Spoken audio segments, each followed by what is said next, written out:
За энэ хуульчаан 97 онд батлагдахдаа энэ их хурлын гишүүн үүрэгтэй ажлаас одоо чөлөөлөгдсөн бол тэтгэмж нь бол 6 сар гэж байсан шүү дээ, тий. Тэгээ 2006 оны нэмэлт өөрчлөлтөөр 12 сар болгоцсон. За 2024 оны 5 сарын 16-ны буюу өмнөх парламентыг бүрэн ирэхэд одоо дуусгаас сарын өмнө энэ хууль нэмэлт өөрчлөлт оруулаад ингээ өөрчилсөн. Тэгээ би уг нь юунаас сухж ирсэн юм аа. Тамийн газраас яг өнгөрсөн хугацаанд 92 оноос хойш за анхны парламент бүрдснээс хойш хичнээн гишүүн одоо гишүүн байсан хүн энэ тэтгэмжийг авсан бэ гэдэг асуулт сууж ирсэн. Хичнээн хүн. Тэгэхээр одоо энэ зүрхэл гаргаж асуух болчиход байна шүү дээ, тий.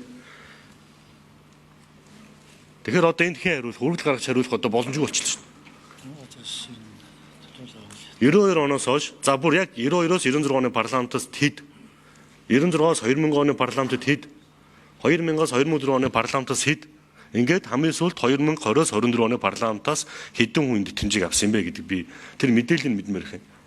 Тэгэхээр ч одоо хариулах нь хэн болчиход номчмдаг. За энэ нарийн асуудлыг юу яа? Энэ асуудалтай холбоотойгоор байнгын хороо, өргөлийн байнгын хорооноос улсын хурлын тамийн газар, засгийн газар, хэрлэх газар руу бас бичиг явуулсан.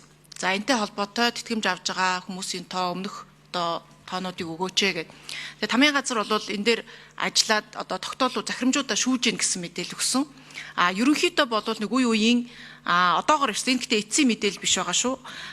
90-92 онд ардын их хурлын депутат байсан гишүүдээс бас энэ хэлсэн байлээ.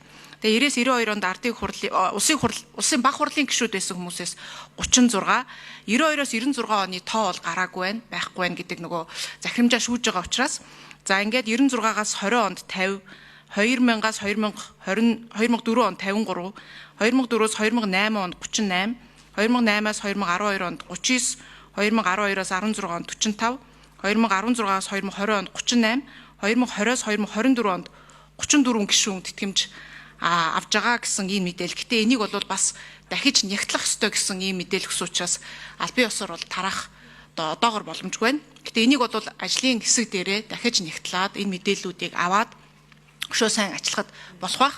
Засгийн газрын хэрлэх газраас бол засгийн газрын гишүүдтэй холбоотой мэдээллийг бас хүссэн байгаа. Хуулийн дагуу 93 оны засгийн газрын гишүүнтэй холбоотой бас зохицуулт байдаг.